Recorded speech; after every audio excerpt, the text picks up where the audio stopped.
Assalamualaikum warahmatullahi wabarakatuh. Kami dari kelompok 4 akan membahas terkait model-model pengkajian stok ikan tuna.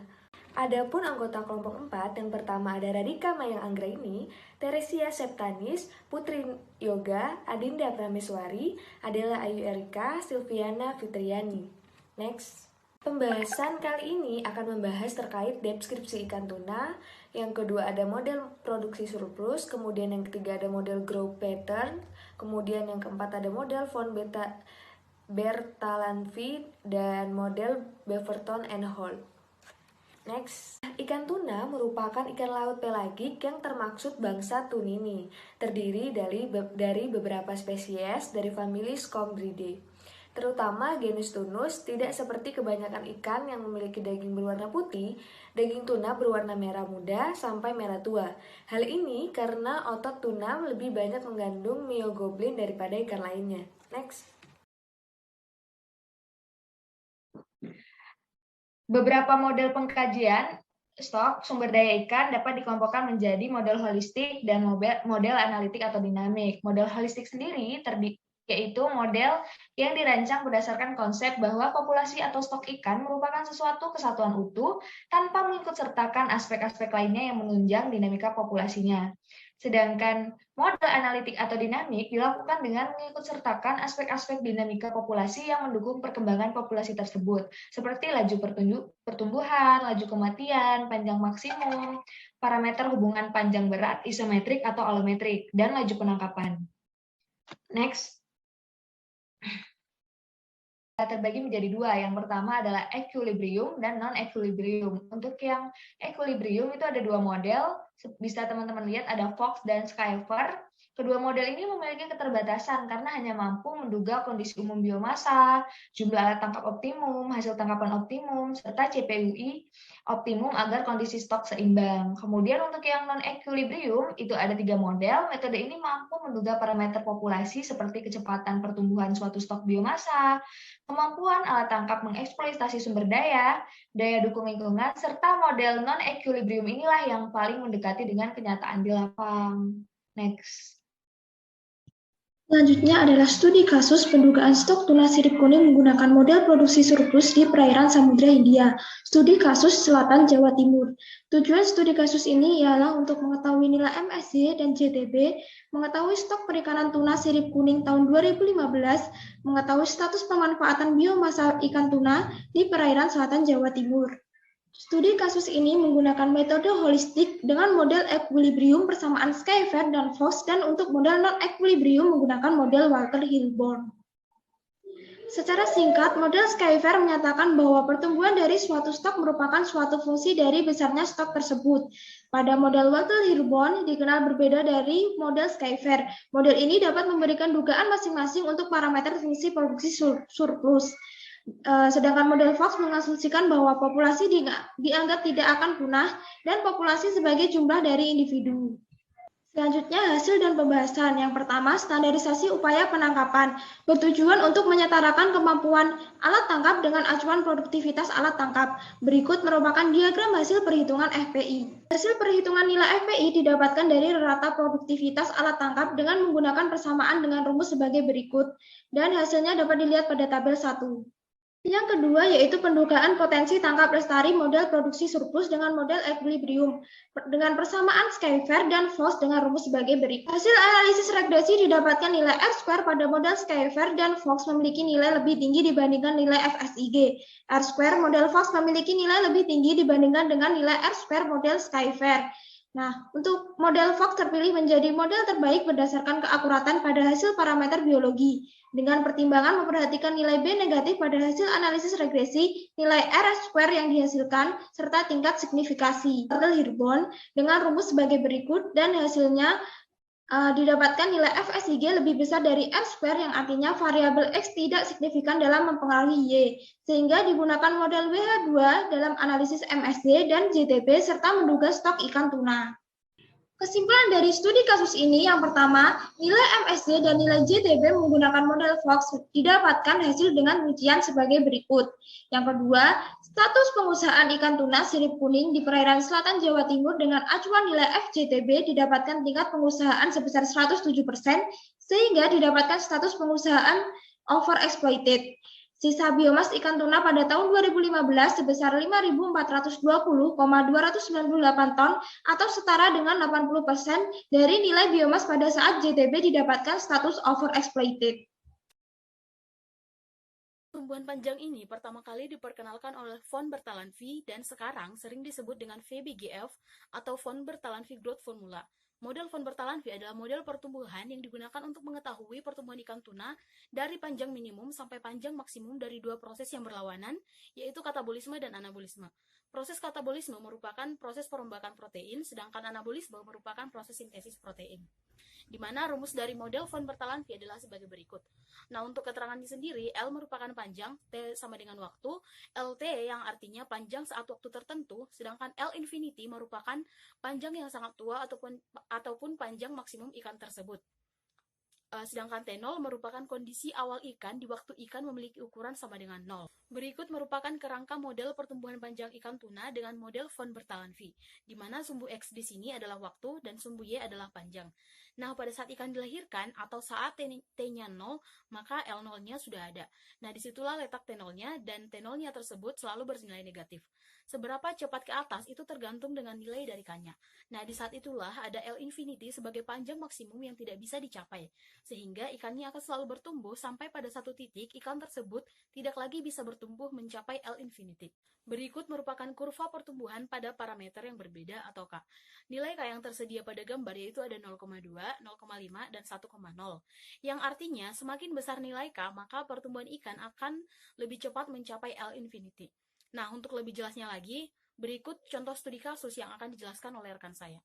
Ada studi kasus dari model von Bertalanffy dengan judul yaitu pertumbuhan dan mortalitas ikan tuna mata besar di Samudra Hindia yang didapatkan di Pelabuhan Benoa dan Pasar Bali dengan peneliti yaitu Erika Kurniawati, Abdul Gofar, Suradi Wijaya, dan Budi Nugraha dengan tujuan untuk mengetahui kondisi sumber daya ikan tuna mata besar di Samudra Hindia yang berbasis di Pelabuhan Benoa dilihat dari aspek biologi, yaitu aspek pertumbuhan terdiri dari struktur ukuran, panjang berat, faktor kondisi, dan ukuran pertama kali tangkap, dan parameter populasi yang terdiri dari panjang asimptotik, koefisien pertumbuhan, laju mortalitas, dan juga laju eksploitasi. Kemudian ada metode. Metode yang digunakan dalam penelitian ini adalah metode survei, yaitu melakukan kegiatan anumerasi pada sekitar 16 perusahaan tuna di Pelabuhan Benoa Bali.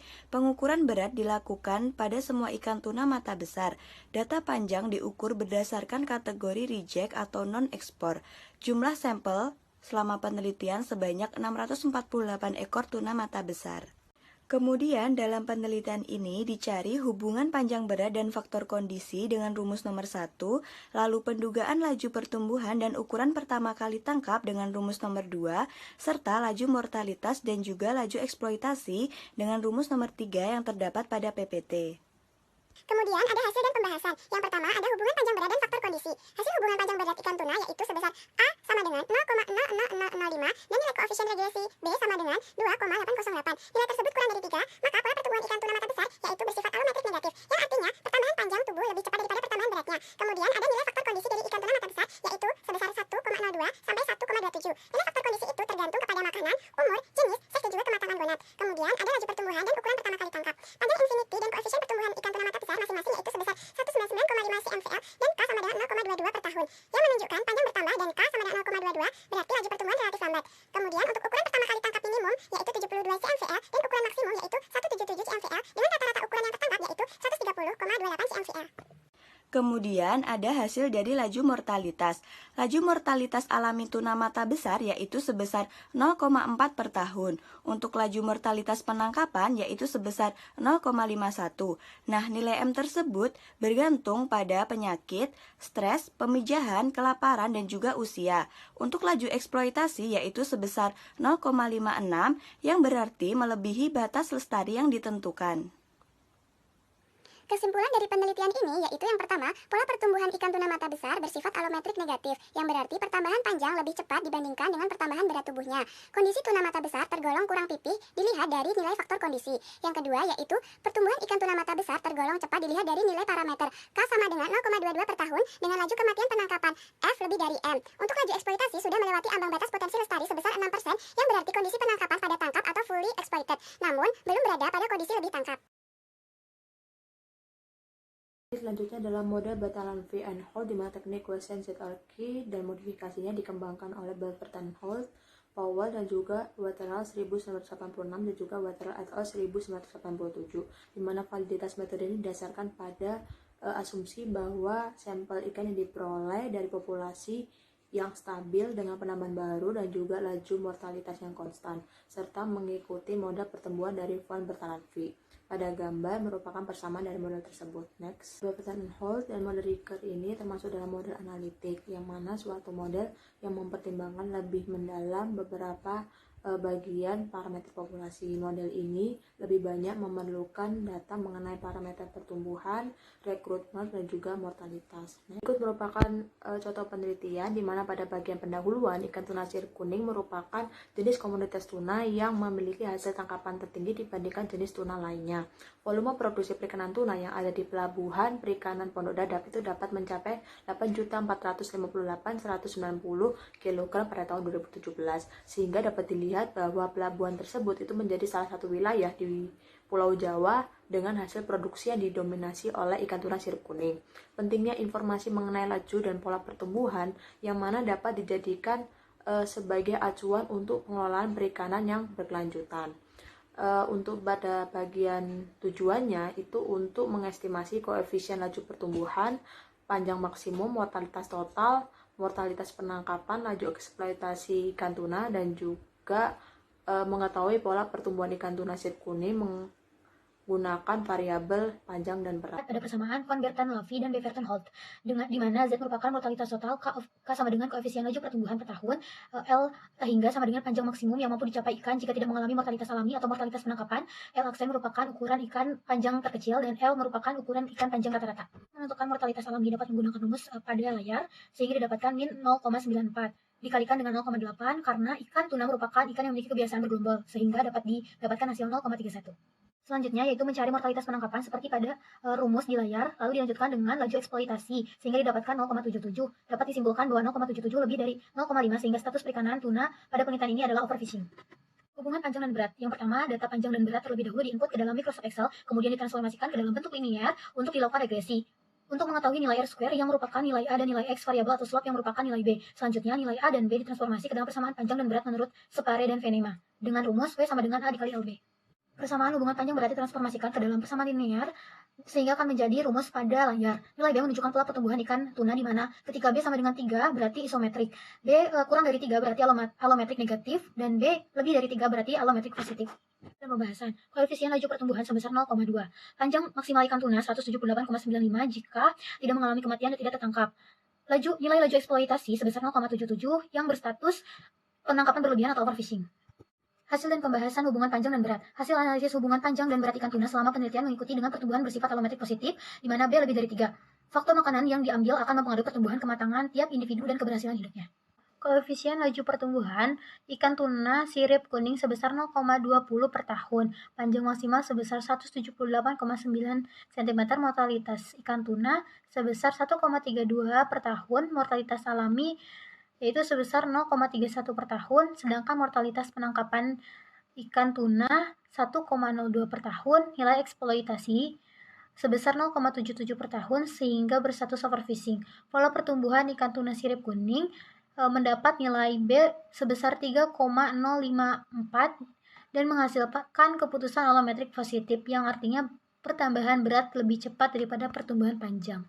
Sehingga kesimpulan keseluruhan yang dapat diambil bahwa model yang digunakan untuk pertumbuhan ikan tuna yaitu model von Bertalan V dan juga model Beverton and Holt, serta model untuk mengkaji stok ikan tuna itu dapat dilakukan dengan model surplus, lebih tepatnya dengan menggunakan model Schaefer, Walter Hilburn, dan juga Fox. Dengan demikian, informasi ini dapat dijadikan sebagai acuan untuk pengelolaan perikanan yang berkelanjutan. Next.